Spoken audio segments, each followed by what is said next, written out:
Over the past 6 months, the Fed has been tremendously proactive in its efforts to preserve liquidity and help our economy recover.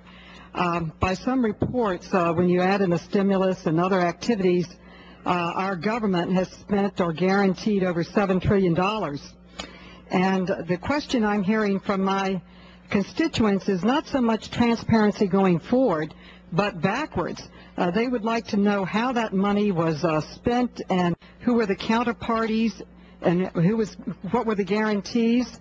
I have been told that there have been individual suits and suits by news agencies that have sued the Fed in a Freedom of Information request for foreclosure, for disclosure of borrow banks and their collateral, and that to date none of this information has been released.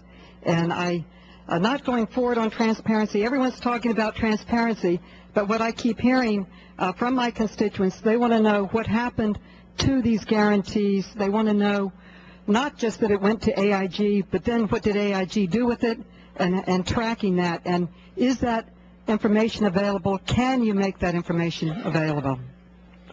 Congresswoman, I think these numbers that get thrown around, like $7 trillion and $9 trillion and $12 trillion, I think they're adding apples, oranges, bananas, and grapefruit all together. They're adding all kinds of incommensurate quantities into one big number. Well, they were adding the stimulus plan, the TARP plan, and the Fed window. But let's not use numbers. Let's say the Fed spending. The Fed spending, what happened to it? Is that available now? I am told there have been suits and it's not available to the public. So first of all, I want to insist that the Fed does not spend. We lend. Lend and guarantee. We are repaid. We are repaid without exception. We are going to provide as much information as we can, but there's a good reason. The one in particular that you mentioned is why don't we reveal the overnight short-term loans we make to banks? And in the recent period, almost every big bank and many of the medium and small banks in the country have borrowed from us for short periods, and we could give that list, I suppose. The risk we have is that during periods where fewer banks borrow, being put on that list is some sort of saying to the market, I had to go to the Fed, maybe there's something wrong with me, and that causes trouble for the bank. So if we have to give that information, and we will if Congress insists, but if we have to give that information, it will destroy that program and have a significant adverse effect on the liquidity provision and the stability financial system.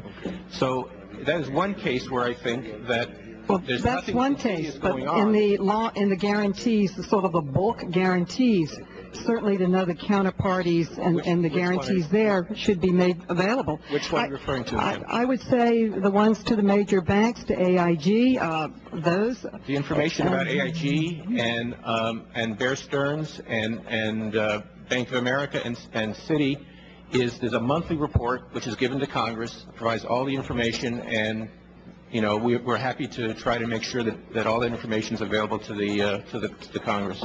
And that includes the counterparties and the guarantees and that information? To whom we make the loans? Yes, of course.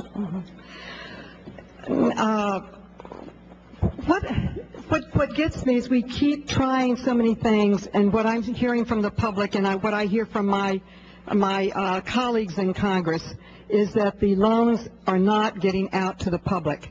Now, banks say that they're increasing their loans, but there is some type of disconnect. Maybe they're long-term loans that were made a long time ago. New credit is not getting out into the markets. We just came back from a retreat of the Democrats, and my colleagues were telling me across the country and every state, they feel that their constituents are telling them they can't get access to credit. Very reasonable, respected businesses are having their long-term credit cut, and there's no credit for commercial loans, and there seems to be a huge problem there. And I'd like to hear your ideas. Obviously, the bank system is the wheel that has to get our economy going, yet we hear that part of the new program is there's going to be a business and consumer loan program coming from the Federal Reserve. Why is that coming from the Federal Reserve? Shouldn't that be coming from our financial institutions? Why can't we get them working properly? Is the problem the toxic assets? Do we need to get them off the books? I don't think we should have to create a new lending system. Why can't we get the lending system that has served this country for decades working? Why is credit not getting out there to the public? And what can we do about it? Well, Congresswoman, one very important fact about the American financial system is that only about half of the loans in normal times come through banks. The other half goes through other kinds of markets, like securitization markets. And all the programs I described today are about getting credit card lending, auto loans, student loans, commercial paper loans, mortgage loans, commercial mortgage-backed securities, all those things going again. That program will help get credit flowing outside the bank, so that's an important part because that's about half of our credit system. Then the other part of the program that Secretary Geithner talked about this morning is about recapitalizing, taking away the bad assets, and getting the banks working again. So it's really two parts, and I think you have to address both parts, or else you're not going to get people won't give people the access to the credit that they need in order to carry on their lives and their businesses.